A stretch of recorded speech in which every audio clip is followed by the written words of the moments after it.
पर डटा हुआ है। ये सरहदें गुरुओं की सरहदें हैं। ये सरहदें दादा छोटू राम की सरहदें हैं।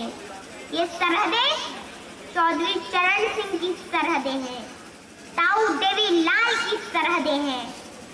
ये सरहदें बाबा टिकैत की सरहदें हैं। ये सरहदें संसद को घेरे किसानों के वजूद की सरहदें हैं। इन सरहदों में इतनी ताकत है कि आपकी छोटी बेटी को मध्य प्रदेश से आना पड़ा। देश के पूर्व प्रधानमंत्री अटल बिहारी वाजपेयी जी ने कहा था कि बाधाएं आती हैं, घिरे प्रलय की घोर घटाएं, पांव के नीचे अंगारे, सिर पर बरसे यदि ज्वालाएं, निज हाथों में हंसते हंसते आग जलाकर जलना होगा, कदम मिलाकर चलना होगा, कदम मिलाकर चलना होगा। नमस्कार। तो ये 7 साल की सनिका पटेल हैं, तीसरी कक्षा में पढ़ती हैं, किसान की बेटी और 4-5 सालों से किसान आंदोलन में पहुंचकर आंदोलनकारियों की हौसला अफजाई करती हैं। मध्य प्रदेश के हरदा जिले के आलनपुर गांव की निवासी हैं। सनिका का यह संबोधन दिल्ली के सिंघू बॉर्डर पर था। वो 3 दिन के लिए दिल्ली आई थी और कार्यक्रम में आगे सनिका से हम बात करेंगे आज। तो ये किसान आंदोलन जो है आज 41वें दिन पहुंच चुका है। बैठकों के दौर की खबरें आज भी आती रहीं, लेकिन इस आंदोलन को सजग बनाए रखा है आपसी भाईचारे और सहयोग ने। देश की राजधानी के मौसम भी किसानों का सब्र का इम्तिहान ले रहा है। ठंड और बारिश के बीच दिल्ली बॉर्डर पर किसान डटे रहे। इस ठंड के बीच किसानों ने बिना शर्ट के प्रदर्शन किया और अपने संकल्प का संदेश दिया। उधर बारिश का असर मीडिया सेंटर पर ना पड़े इनके, इसलिए ईंट सीमेंट से आज इसे मजबूती दी गई है। टीकरी बॉर्डर पिलर नंबर 755 पर मीडिया और सोशल मीडिया कोऑर्डिनेशन को जो वहाँ की जगह है उसको एक तरह से पक्का कर दिया गया।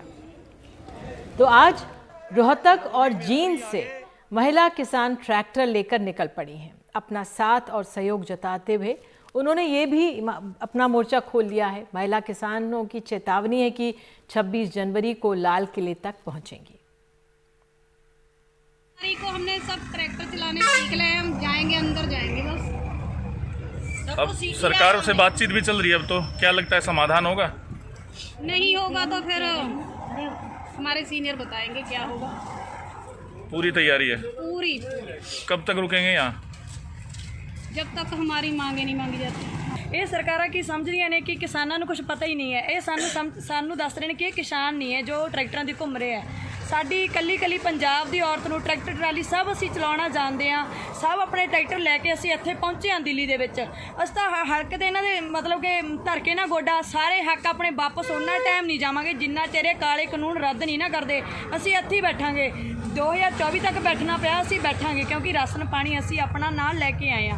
यदि सरकार मानती है तो ठीक है, नहीं मानती ना, यहाँ तो 10-12 ट्रैक्टर हैं, ट्रेनिंग ले चुके हैं। वहाँ लाखों की संख्या में लेडीज हैं, अपने ट्रैक्टरों के साथ वहाँ पहुँचेंगी और परेड करेंगी लाल किले पे। ये इतिहास होगा और अब हम इस चीज़ से पीछे हटने वाले नहीं जब तक ये तीनों काले कानून वापस नहीं होंगे। महिला शक्ति मैदान में आ चुकी है। तो कितनी लेडीज ट्रैक्टर यहाँ लेकर यहाँ पर ट्रेनिंग पाई है? यहाँ ट्रेनिंग ले चुकी है लगभग 50-100 के करीब। तो जब यहाँ 50 सकते हो तो दिल्ली कितनी? दिल्ली कम से कम लाखों की संख्या में होंगी महिलाएं। हर जिले में तैयारी चल रही है। तो उन्होंने सरकार को संदेश देना चाहते हो आप? सरकार को संदेश देना चाहते हैं, भाई आप टेलर देख लो, हमें ऐसा मौका मत दीजिए कि हमें फिल्म दिखानी पड़ेगी। नहीं तो लाल किले के अब की बार लाल किले पे कुछ नज़ारा और ही होगा। तो इस बीच बागपत से कुछ किसान ट्रॉलियों में 45 क्विंटल गुड़ लेकर किसानों को बांटने के लिए पहुंचे। बागपत का गुड़ है जी। अच्छा। बड़ौद के पास दहा गांव है यूपी में। अच्छा। वहाँ से है जी। वहाँ से आए हो? हाँ जी। कुल कितना गुड़ लेकर आए? 45 क्विंटल माल है जी। अच्छा। हाँ जी। तो ये सारा किसान सेवा में है जी सब। अच्छा। तो आपका अपना बनाया हुआ गुड़ है? हाँ जी, अपने को। अच्छा। अपने कलेसर से जी। अच्छा अच्छा। ताऊ आप भी वहीं से आए हो? हाँ, दहा से ही सब। अच्छा। दहा गाँव है बड़ौद के से 20 किलोमीटर। हमारा 100 क्विंटल माल और आएगा जी। अच्छा। इससे पहले 8 दिन पहले हम फिर दे गए थे 40 क्विंटल माल। अच्छा। और अब ये बांट के फिर आएंगे जी। तो आप गुड़ी लेकर क्यों आए हो? गुड़ी सर्दी के लिए सबसे अच्छी चीज है जी। अच्छा। हाँ जी। तो इसीलिए हम गुड़ लेकर आते हैं जी। तो आप देखिए कि किस तरह से यहाँ पर गुड़ के लिए मार मची हुई है और गुड़ ये काफ़ी अच्छा है। ये इन्होंने खुद गुड़ तैयार किया है और वही गुड़ 45 कुंटल ये गुड़ ट्रैक्टर में भर के लाए हैं। और आप देखें कि यहाँ पर जो किसान हैं वो किस तरह से गुड़ ले रहे हैं। जी बताइए। हाँ जी, आप कहाँ से आए हैं? हम दहा से आए। दहा चौगामा क्षेत्र पड़े, गांव दहा पड़े। अच्छा, नाम गुल्लू रोना है जी। तो ये गुड़ आपने खुद तैयार किया है? हाँ, ये खुद तैयार करा हमने अपने गन्नू का। किसान ने सबने इकट्ठे करके गन्ना दिया, उससे 45 कुंटल गुड़ करवा कुल्लू में। अच्छा। और सब जो सेवा में लग रहे हैं जी, पहले भी आए थे, अब फिर सेवा कर रहे हैं जी। पूरे गाँव के किसानों ने दिया है? हाँ, नहीं 20-30 किसानों ने इकट्ठा करके दिया है जी। हाँ, सेवा कर रहे हैं जी लोगों की। अब लाए जी, फिर ले आओगे 50-100 कुंटल जी। तो आज किसान संगठनों की करीब 4 घंटे बैठक चली। उन्होंने फैसला लिया कि आंदोलन को और अब व्यापक बनाएंगे। 7 जनवरी को सुबह 11 बजे ट्रैक्टर रैली होगी जो 4 दिशाओं से आगे बढ़ेगी। हमारे सहयोगी मुकेश सिंगर के अनुसार कुंडली, सिंघू, गाजीपुर, टीकरी, मेवात के रिवासन से रैली निकलेगी और इसमें दिवंगत, आपको बता दें, जो किसान नेता हैं उनको याद भी किया जाएगा। ये हम आपको रूट मैप दिखा रहे हैं। तो ये भी है कि हर गांव से 10 ट्रैक्टर निकलने की बात सामने आ रही है। 7 तारीख की रैली को ट्रेलर बताया जा रहा है 26 जनवरी के लिए। 13 तारीख को लोहड़ी के दिन किसान संकल्प दिवस होगा। कहा जा रहा है इस दिन 3 कृषि कानूनों की प्रतियां जलाई जाएंगी। 26 जनवरी को भी ट्रैक्टर परेड निकलेगी।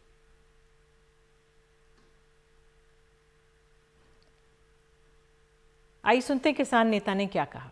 30 तारीख तक एक 2 हफ्ते का जन जागरण अभियान, भंडा दौड़ अभियान। इसी के बीच मैं कहना चाहता हूं कि जो हमारा पहले से अनाउंस किए हुए प्रोग्राम है वो है कॉरपोरेट हाउसेस के खिलाफ, खास करके अडानी और अंबानी का प्रोडक्ट्स और उसकी सर्विसेज के खिलाफ वो जारी रहेंगे। बाइकआउट, उनका बाइकआउट जारी रहेगा। हरियाणा, पंजाब में टोल प्लाजे के ऊपर पर्ची नहीं लगेगी, वो खुले रहेंगे। और साथ ही ये जो एनडीए के पार्टनर्स, बीजेपी और उसके जो जितने भी घटक पार्टीज उसके साथ है एनडीए में, उनको एक्सपोज करना, उनका बाइकआउट करना, धरने लगाना, काले झंडे दिखाना वगैरह वगैरह, वो जो हमारा एक किसानों का, जनता का प्रोग्राम है वो भी पूरे देश में इम्प्लीमेंट रहेगा।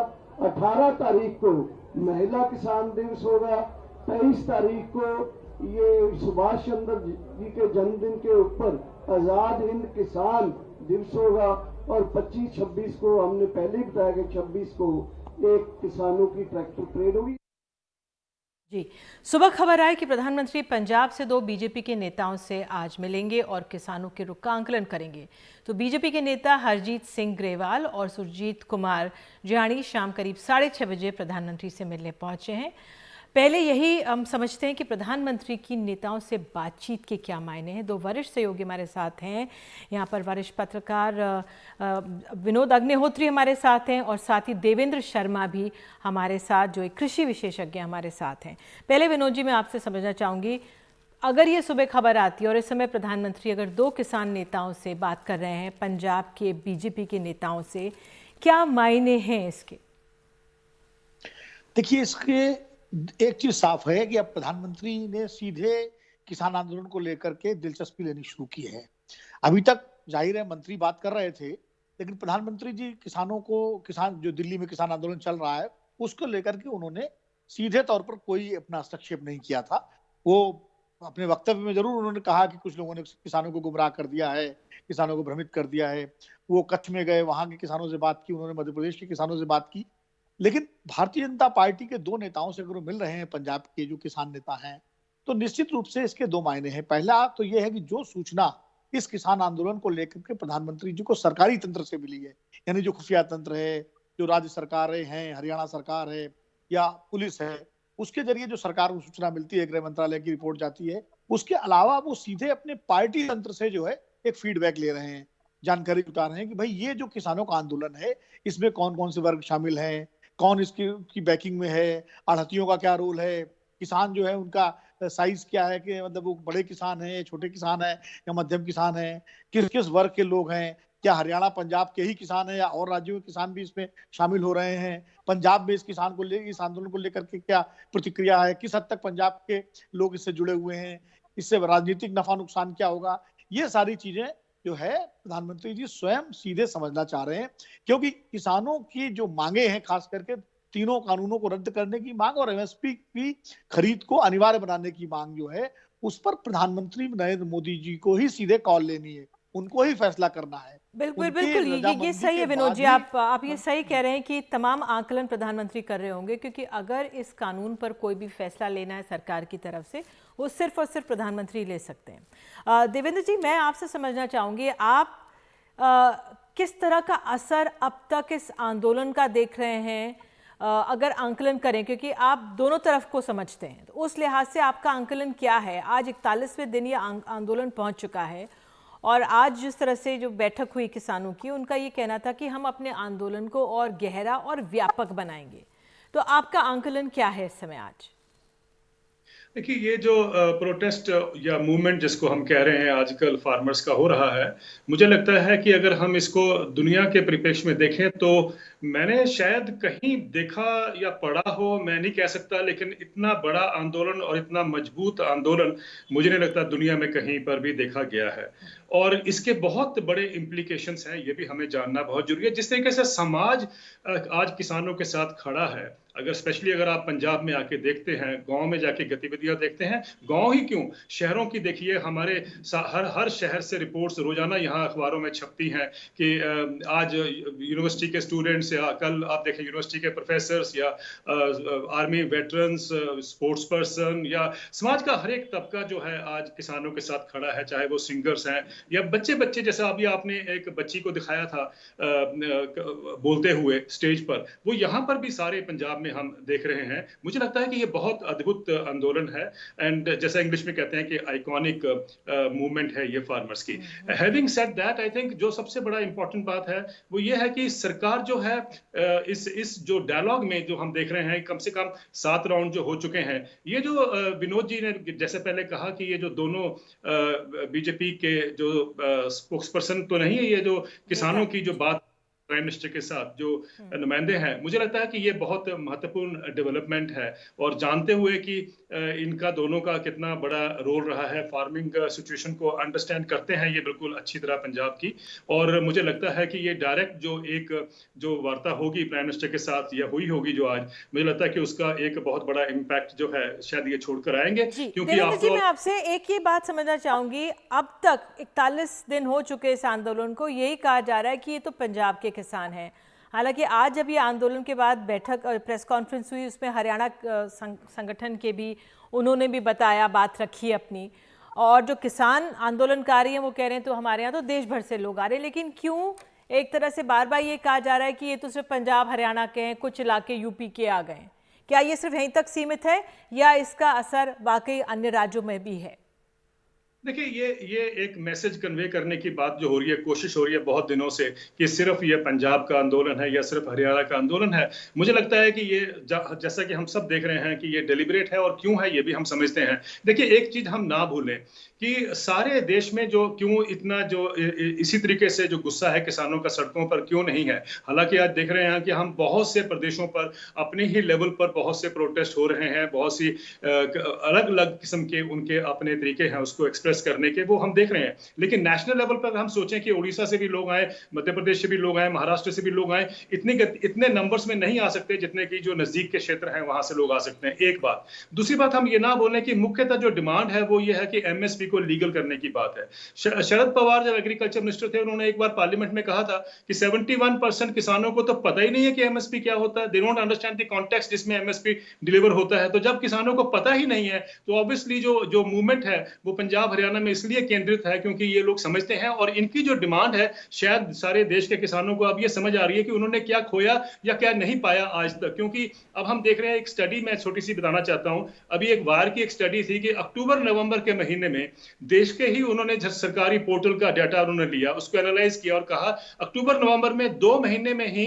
किसानों को अगर एमएसपी पे अपनी चीजें बेच पाते, मैं हर एक क्रॉप की बात कर रहा हूं, सिर्फ व्हीट एंड पैडी की नहीं, तो किसानों को 1900 करोड़ रुपए का फायदा होता। अब देखिए कितनी महत्वपूर्ण ये स्टडी है कि 1900 करोड़ देवेंद्र जी, आपकी बात बिल्कुल सही है। और अभी हमारे सहयोगी अनुराग द्वारी ने मध्य प्रदेश से खबर दिखाई थी, उसकी रिपोर्ट थी और उस पर मध्य प्रदेश सरकार ने संज्ञान भी लिया कि जो नया कॉन्ट्रैक्ट किया गया उस पर कितनी खामियां थी। और फिर जो मुख्यमंत्री थे उन्होंने बोला नहीं, हम एक बेहतर कॉन्ट्रैक्ट देंगे जिसमें दोनों की बातें सामने आएंगी।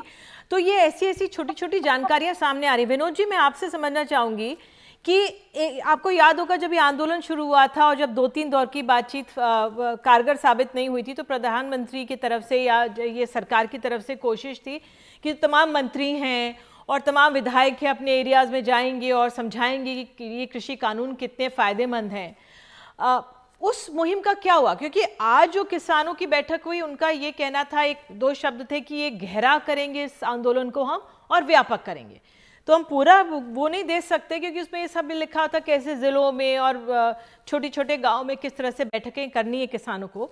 लेकिन जो ये स्ट्रैटेजी है पहले सरकार की तरफ से फिर किसान भाइयों की तरफ से, ये कितनी कारगर होती दिख रही है? और सरकार की पहले मैं आपसे समझना चाहूँगी क्योंकि राजनीतिक तौर पर बहुत अहम है, क्योंकि प्रधानमंत्री आज खुद इसका संज्ञान ले रहे हैं।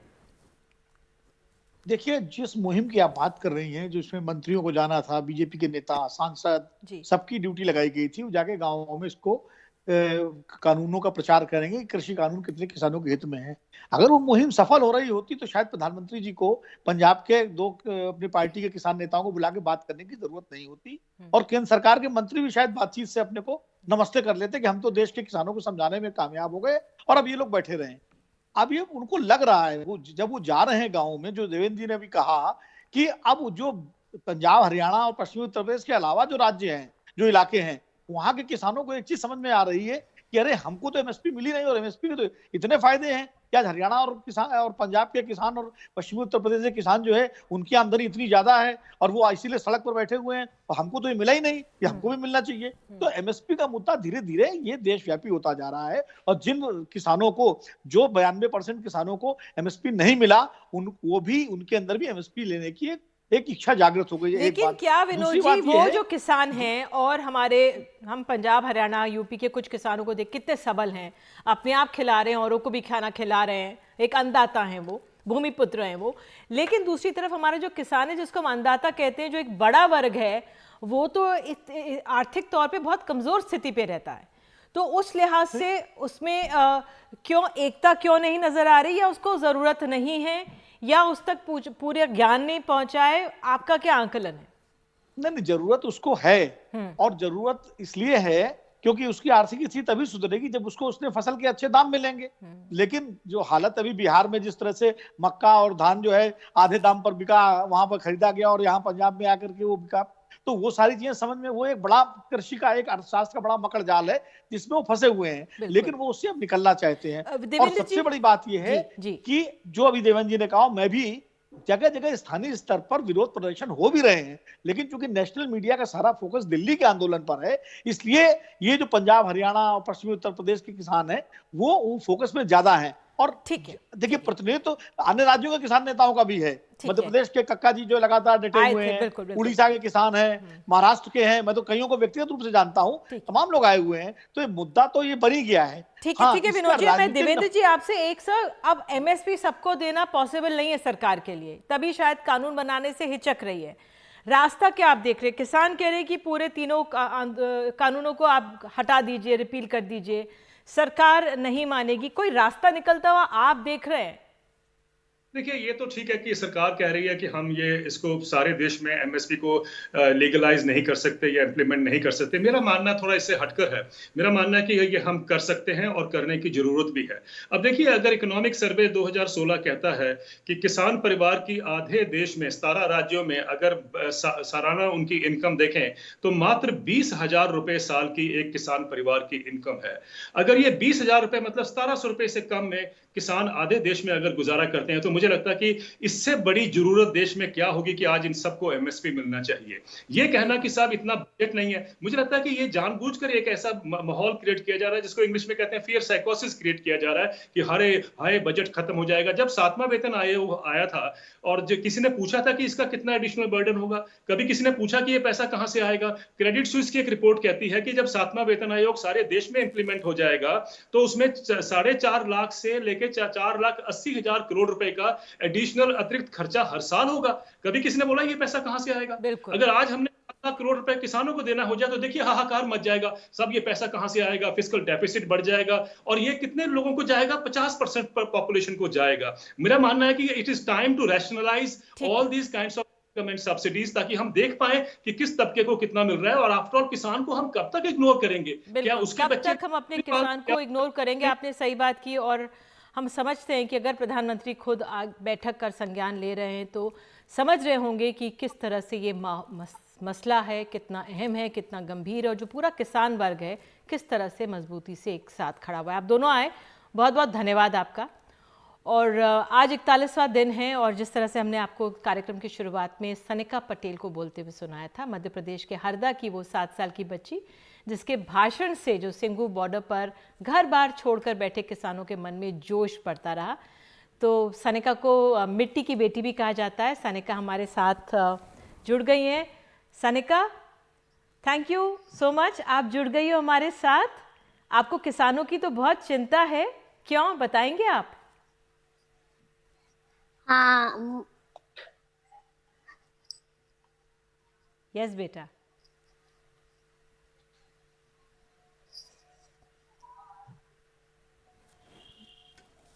सनिका, आप मुझे सुन सकती हैं?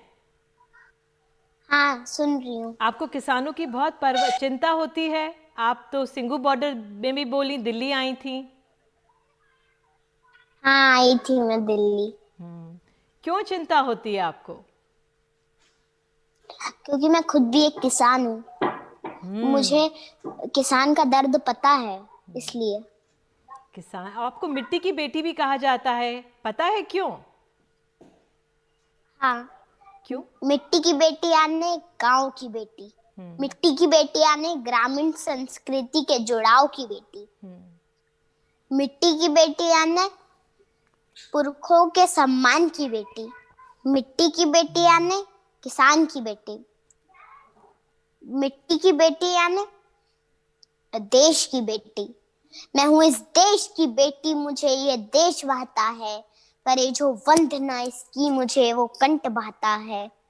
मेरे इस देश की मिट्टी में मेरी जान बसती है। मेरी सांसों से पहले भी ये हिंदुस्तान आता है। मेरी सांसों से पहले भी ये हिंदुस्तान आता है। बहुत खूब। एक और मैंने सुना है आप कविता बहुत अच्छा पढ़ती हैं, मसाले चल पड़ी हैं। बलबीर सिंह चीमा की कविता है मशाले चल पड़ी हैं, सुनाएंगी? हाँ जी। हाँ। ले मसाले चल पड़े हैं लोग मेरे गांव के, अब अंधेरा जीत लेंगे लोग मेरे गांव के। कह रही है झोपड़ी, कह रही है झोपड़ी, और पूछते हैं खेत भी, कब तलक लुटते रहेंगे लोग मेरे गांव के, कब तलक लुटते रहेंगे लोग मेरे गांव के। बिन लड़े कुछ भी यहाँ मिलता नहीं है जानकर, बिन लड़े कुछ भी यहाँ मिलता नहीं है जानकर। अब लड़ाई लड़ रहे हैं लोग मेरे गांव के, अब लड़ाई लड़ रहे हैं लोग मेरे गांव के। कफन बांधे हैं सिरों पर, हाथों में तलवार है, ढूंढने निकले हैं दुश्मन जी, जी। लोग मेरे गांव के, लोग मेरे गांव के। दे रहे हैं देख लो अब, दे रहे हैं देख लो अब, वो सदाएं इनकलाब। हाथों में परचम लिए हैं लोग मेरे गांव के, हाथों में परचम लिए हैं लोग मेरे गांव के। सनिका, आप 5 साल की थी तो आप राजस्थान में जो किसान आंदोलन हुआ था वहां पर भी गई थी, तो आप तैयारी कैसे करती हैं अपने आंदोलन में? जी।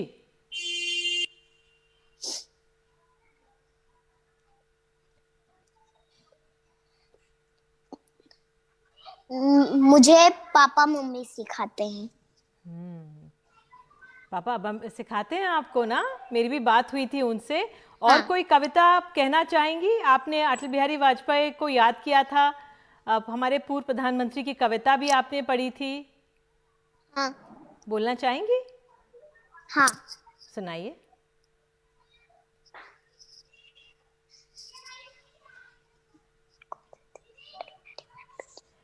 बाधाएं आती हैं आए, घिरे प्रलय की घोर घटाएं, पांव के नीचे अंगारे, सिर पर बरसी यदि ज्वालाएं, निज हाथों में हंसते हंसते आग जलाकर जलना होगा, कदम मिलाकर चलना होगा, कदम मिलाकर चलना होगा।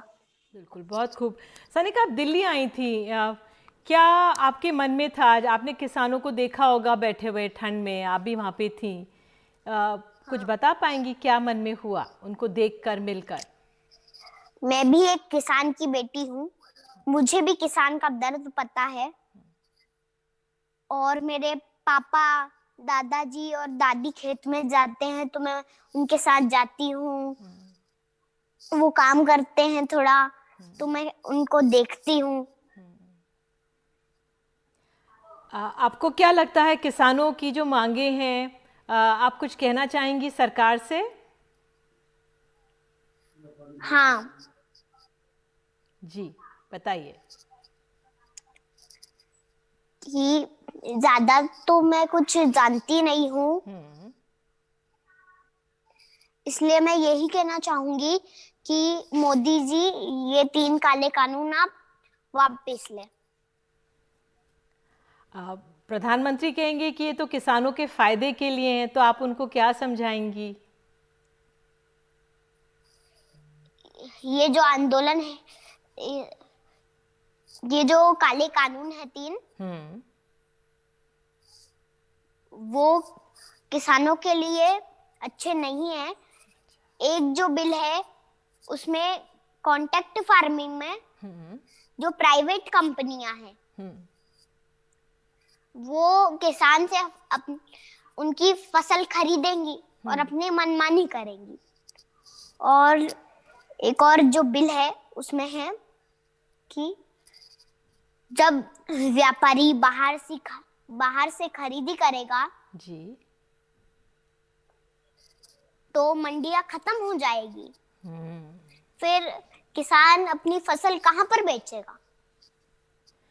बिल्कुल सनिका, आपने तो इतनी बड़ी बात कह दी। आप 7 साल की हैं और आपने जो अपना दर्द बयां किया है और किसानों का दर्द जो बयां किया है, आप मध्य प्रदेश से आती हैं, पंजाब हरियाणा से भी नहीं आती हैं। बहुत बहुत धन्यवाद और उम्मीद करते हैं आप आगे और बढ़ें और तरक्की करें और ऐसे ही आंदोलन में हौसला अफजाई करें। बहुत बहुत धन्यवाद जुड़ने के लिए सनिका, थैंक यू। तो ये थी सनिका से बातचीत, मिट्टी की बेटी। एक छोटा सा ब्रेक लेते हैं, ब्रेक के बाद हम और खबरें आपको दिखाएंगे। उत्तर प्रदेश से एक खास खबर आई है, उसका रुख करेंगे।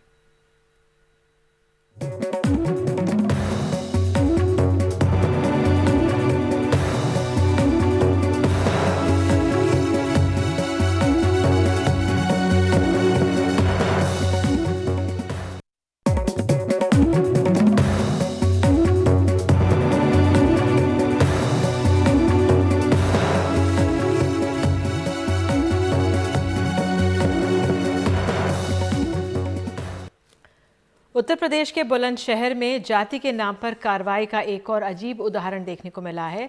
ठाकुर ब्रांड के जूते बेचने पर पुलिस ने नासिर नाम के एक दुकानदार के खिलाफ मामला दर्ज कर दिया और उसे हिरासत में ले लिया है। इस बीच बजरंग दल की नगर इकाई के नेता का दावा है कि उन्होंने अपनी पहल पर इस शख्स को जेल भिजवाया है। दिलचस्प ये है कि इस नाम के जूते बरसों से उत्तर प्रदेश में बिक रहे हैं, लेकिन जूते बनाने वालों पर कोई कार्रवाई नहीं की गई। एक जूते बेचने वाले को पकड़ लिया गया है।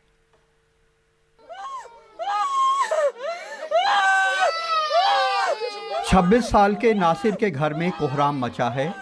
फुटपाथ पे तखत रख के जूते चप्पल बेच के पेट पालता है, लेकिन बजरंग दल ने पुलिस से शिकायत की कि उसके कुछ जूतों पे ठाकुर लिखा है। वो जातीय दुर्भावना से ऐसे जूते बेच रहा है। इसके बाद पुलिस ने गरीब पटरी दुकानदार को गिरफ्तार कर लिया। सूचना मिली कि एक जाति सूचक शब्द के साथ जूते पर प्रयोग किया जा रहा है, जिसके जूते के तलवे में ठाकुर लिखा हुआ था। ठाकुर जाति का प्रयोग किया जा रहा है। हम जाति अपनी विशेष पे नहीं जाते, हिंदू हैं तो कोई भी जाति हो, उसके उपलक्ष्य में हमें सूचना मिली। हम तुरंत दुकान पर पहुंचे, अपने सभी साथियों के साथ मैं खुद दुकान पर पहुंचा और दुकान पर जूते देखने के बाद जूते ना मिलने के कारण उससे मांगा गया तो जूता उसने डिमांड पे दिया गया। वो एक किसी षड्यंत्र के तहत रचा जा रहा है। डिमांड पर जूते बेचे जा रहे हैं और उससे हमने मांगने के बावजूद डिमांड पर जूते दिए उनने, और जब उसे लेकर गए थाने में बंद करवाया और उसके 4 जोड़ी जूते बरामद किए गए। उसके बाद वो थाने में मुकदमा दर्ज करवा दिया गया है। अज्ञात निर्माणाधीन कंपनी के खिलाफ भी मुकदमा दर्ज करवा दिया गया है। उपरोक्त व्यक्ति के साथ गाजियाबाद भी पहुँच गए हैं। दरअसल आगरा में ठाकुर फुटवेयर नाम की करीब 70 साल पुरानी फर्म है। अब उनके इस कारोबार को उनकी तीसरी पीढ़ी चला रही है। भाइयों में बंटवारे के बाद अब एक फर्म का नाम ठाकुर फुटवेयर और दूसरे का नाम ठाकुर शूज़ हो गया है। फर्म के लोग कहते हैं कि उनके पुरखों ने यह नाम रखा है, इसमें कोई दुर्भावना नहीं है। हो सकता है कि ये उन्हें बदनाम करने की साजिश हो। हम लोगों का नाम है ठाकुर फुटवेयर कंपनी, फर्म का नाम है, कंपनी का नाम है। हम कभी भी किसी भी फुटवेयर में ठाकुर नाम नहीं लगाते हैं। हम लोग मशहूर हैं ठाकुर के नाम से, लेकिन आज के दौर हम लोग उसमें लिखते हैं, शॉर्ट फॉर्म में लिखते हैं TFC। उसकी फुल फॉर्म है ठाकुर फुटवेयर कंपनी। क्योंकि हमारे जितने भी कस्टमर हैं सब ठाकुर हैं और हमसे बहुत प्यार करते हैं और हम उनसे बहुत प्यार करते हैं। हम कोई भी ऐसे काम नहीं करना चाहते कि कहीं भी किसी को कोई आहत पहुंचे। ये किसी ने बदनाम करने की कोशिश की गई है। नासिर का परिवार बहुत गरीब है। वो फुटपाथ पे जूता बेच के गुजर बसर करता है। उसके पिता बग्घी चलाते हैं। टूटे फूटे छप्पर के घर में गुजारा होता है। वो दिल्ली और आगरा की थोक की बाजार से थोड़े बहुत जूते खरीद के सड़क के किनारे बेचता है। अब उसके घर में मातम है। जूते तो बेच रहा है, वो तो मजदूर आदमी है। अल्लाह हम कैसे करेंगे? अल्लाह तो कोई सहारा भी ना है। अल्लाह कैसे होगी? अल्लाह अड्डे पे से उठा के देखा, वो पता भी ना चली घर में तो। वो तो मजदूर है, वैसे रोज के खाना कमाने वाले हैं। वो कैसे करेंगे? हमारे तो बच्चे छोटे बच्चे भी बीमार है। इतने दिन से दवाई चल रही है मेरे बच्चों की। बजरंग दल की शिकायत पे पुलिस ने उसके खिलाफ IPC की दफ़ा 153, 323 और 504 में मुकदमा दर्ज किया है। परिवार का आरोप है कि 2 दिन तक वो उसे थाने में बंद किए रहे। अब बड़े फख्र से पुलिस ने ट्वीट किया कि इस प्रकरण में वर्तमान विधि व्यवस्था के अनुसार जो सुसंगत था वह कार्रवाई की है। यदि पुलिस कार्रवाई ना करती तो बहुत सारे लोग उल्टी ऑब्लिक भिन्न प्रतिक्रिया देते। अतः पुलिस ने नियम का पालन किया है। कृपया इसे इसी रूप में देखें। विशाल चौहान नाम के एक व्यक्ति ने यह सूचना दी थी कि नासिर नाम के एक व्यक्ति ने अपनी दुकान में जूते बेच रहा है और जूते के तले पे जाति सूचक शब्द जैसे ठाकुर लिखा हुआ है। इस सूचना के आधार पर थाना गुलाटी पर एक अभियोग पंजीकृत किया गया है, जिसकी विवेचना की जा रही है। विवेचना में जो भी साक्ष्य प्रकाश में आएंगे, जो भी तथ्य प्रकाश में आएंगे, उसके आधार पर कार्रवाई की जाएगी। पुलिस की इस कार्रवाई को खुद यूपी के वरिष्ठ पुलिस अधिकारी रहे लोग गैर कानूनी बता रहे हैं। जूते की कई फर्मों के नाम के आगे ठाकुर लफ्ज जुड़ा हुआ है। अब सरकार ने उनके ट्रेडमार्क का रजिस्ट्रेशन किया है, सरकार ने उनकी फर्म का रजिस्ट्रेशन किया है, उसी नाम से वो इनकम टैक्स देते हैं। किसी को कोई दिक्कत नहीं है। सरकार को चाहिए कि उसे बजरंग दल से सलाह ले पहले कि इस नाम से रजिस्ट्रेशन करना चाहिए या नहीं करना चाहिए, वरना पुलिस वाले गरीब पटरी दुकानदार को इसी तरह पकड़ के जेल भेजते रहेंगे। बुलंदशहर में मनीष शर्मा और लखनऊ में कैमरामैन राजेश गुप्ता के साथ कमाल खान, NDTV इंडिया।